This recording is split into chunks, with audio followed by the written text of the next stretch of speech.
We have yet another game coming out on the Xbox Series X console that will run considerably better on the new console over the PlayStation 5. This has been something that's been somewhat of a normal occurrence. Let's get into why this is happening and why the Xbox continues to shock PS5 fans that are disappointed with the performance on their next generation console. Let's get into it.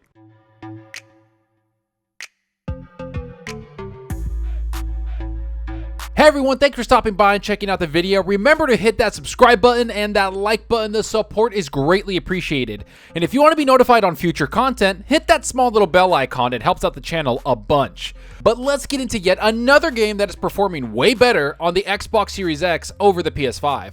Now, this is something that's been happening a lot more lately as developers get comfortable with the next generation tools that we've talked about on this channel. And it would seem that Biomutant, a game that's being hyped a little bit, is going to run really well on the Xbox Series X. All the while, the PS5 fans are on the outside looking in at the great performance this game can get.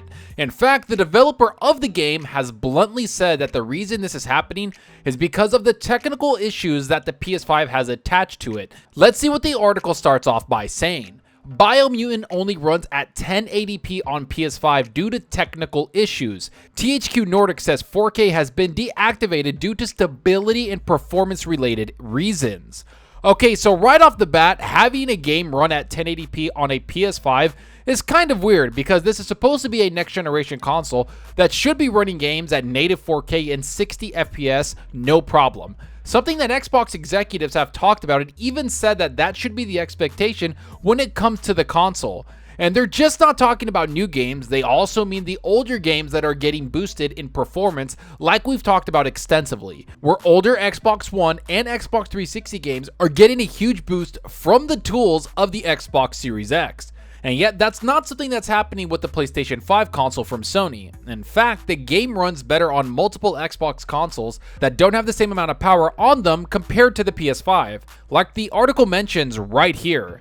Instead, the game will run at 1080p upscaled to 4K when played on PlayStation 5. In comparison, the Xbox One version of the game will run at 4K 60 FPS with dynamic resolution on Series X, and Series S will run at 1440p 30 frames per second. A PS5 gameplay video published this week states that the option for native 4K on PS5 has been deactivated due to stability and performance-related reasons. Okay, so the first thing I have to say is for a brand new game to run at 1080p on these consoles is a little ridiculous considering how much hardware power there is on them. And most people will point to the hardware and talk about how this game should run a lot better because of it. But what most people don't realize is that the hardware is going to help maximize the amount of features you can get out of your software. That's the whole point. The software can only go as far as the hardware allows it to. Now, of course, there's ways to mitigate that and get more performance out of your software, but at the end of the day, you have to invest in both the hardware and the software to get the best possible performance from your product. Something that Xbox has continued to do for the last several years, and I mean several years. Yet that's something that Sony obviously hasn't done at the same level of Xbox, and it's starting to show with these backward compatible games that are running the PS4 and PS4 Pro version of the games while being ported to the next generation PS5 console. And that's exactly what's happening with Biomutant, a pretty well-known RPG game that has been in development for several years. It's obvious that the back compat features and software with the Xbox Series X and Xbox One consoles is far superior to what Sony has provided its developers. Hence why the developer talks about technical problems they faced with the PS5. And it's something that the article continues to talk about again right here. In a further statement published on Twitter, THQ Nordic said, due to technical reasons, we deactivated native 4K on PS5 for the release version of the game. It added, neither are native current gen versions, but the PS4 Xbox One version already performs better on current gen due to the more powerful hardware. Native versions for current gen are coming, but we can't share any more details yet.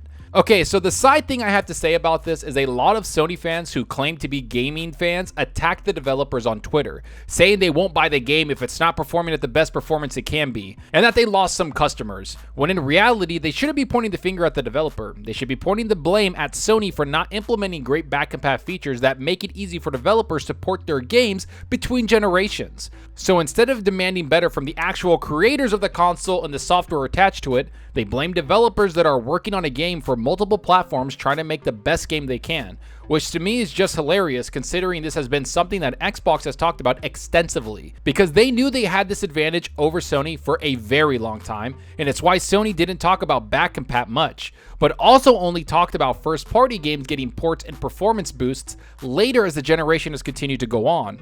All the while, Xbox has announced so many games going to 60 FPS and 120 FPS from not only first-party studios, but from huge third-party studios and partners and publishers. And Biomutant is just another game in a long line of games that perform a lot better on the Xbox Series X, just like Resident Evil Village and countless other games. It's all because of the software Xbox laid as a foundation on their next generation console, which is something the article talks about again right here. This is the latest example of a last-gen multi-platform game receiving better next-gen optimization on the Xbox Series X than on PS5, possibly due to restrictions around how Sony's console handles backward compatibility updates. Enabling next-gen performance features such as 120 FPS reportedly requires a full native port on PS5, while Microsoft allows such features to be added via backward compatibility patch. As you can see right here, this whole back compat thing is going to be something that haunts Sony until they find a solution. And the truth is, they might not have one depending on the way they structure the software attached to the PS5 hardware. Unless they take a lot of money and time to solve the problem, something that Xbox has done since the very beginning when Phil Spencer took over Xbox as a whole. One of the best lines Phil Spencer said when he took over Xbox and when he released the Xbox One S and X consoles was that they had a problem in not only hardware but software. And to fix that, they had to fix the hardware, which they did, and once that was figured out, they wanted to fix the software right after. And that's the best thing they could have done, which is put the time and money into the hardware and software you have your products attached to. And Sony's Sean Layden said something very similar when he brought out the PS4 console. They talked to developers, made the console for developers, and made sure they had the tools and resources to make things the best possible way on the PS4 console. That's something I don't think Sony did with the PS5. Instead, I feel like they made a lot of their decisions surrounding things they wanted, much like the SSD. And from the looks of it, making games on the PS5 is well documented for developers and it's great. But bridging the gap between the PS4 and PS5 isn't easy and cut straight like the Xbox.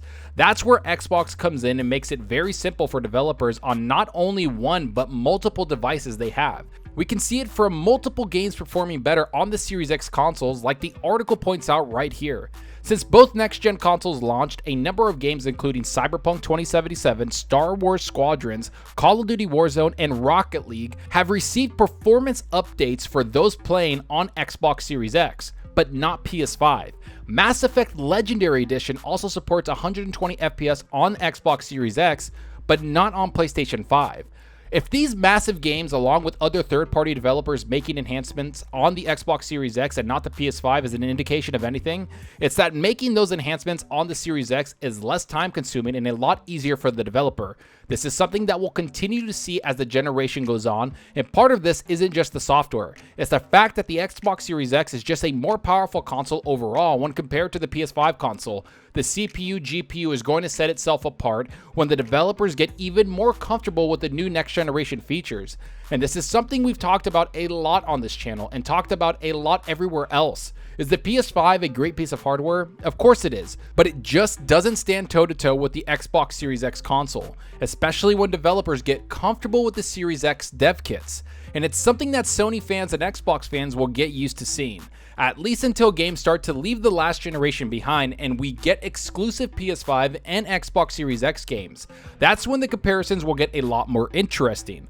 But until then, I have a feeling Xbox will continue to shock a lot of Sony fans because the performance is going to be on their side, especially if games were developed for last generation and this generation, which from the looks of it is going to continue for at least a couple more years. But enough of what I think about all of this. Tell me what you think about all of this. Are you going to get Biomutant on the Xbox instead of the PS5? Does this performance gap surprise you? Can Sony fix their back compat problem? Is the Xbox Series X power that good? When will the PS5 start to perform better with games? Or will this be something that continues? What's the next big game to perform better on the Xbox console? Go down below and let me know. And I hope you enjoyed the video, and if you did, please hit that subscribe button and that like button. The support helps out the channel more than you know. And give me a follow on Twitter at Zalker87. I'm always on there talking games and sharing my latest videos. Plus, I love interacting with everyone there. So get on Twitter and let's talk about gaming. Also, follow me on Xbox Live. My gamertag is Zalker87, just like my channel name. See what games I'm playing, and let's compete in achievements for the month. So right now, I played Destroy All Humans. That game was a lot of fun. It was on Game Pass. I really forgot about that game. It's such an older game, and I had a lot of fun with it back then. So I decided to jump into it and play the enhancements that they have for the current gen. And man, oh man, is that game just dumb fun. It's really cool just going around, taking over cities, destroying towns, and just kind of taking over as you go like an alien. So yeah, I had a lot of fun with that game. And I'm playing Mass Effect Legendary Edition. That game is a lot of fun. I know Mass Effect 1 is some people's favorite game of all time, but I just can't wait to get a Mass Effect 2 and 3. The game as a whole is just great. The story, everything about it is so interactive and so immersive that, again, I just feel like I haven't seen a game like this in a very long time. So yeah, those are the games I'm playing, but I want to know what you're playing. Are you playing the new Legendary Edition? Are you playing Mass Effect? Are you waiting for anything else like Biomutant? Let me know down below, because that's what we're here for. It's to talk games. And that's all for now. Thanks for watching, and until next time, remember, enjoy your gaming. Later.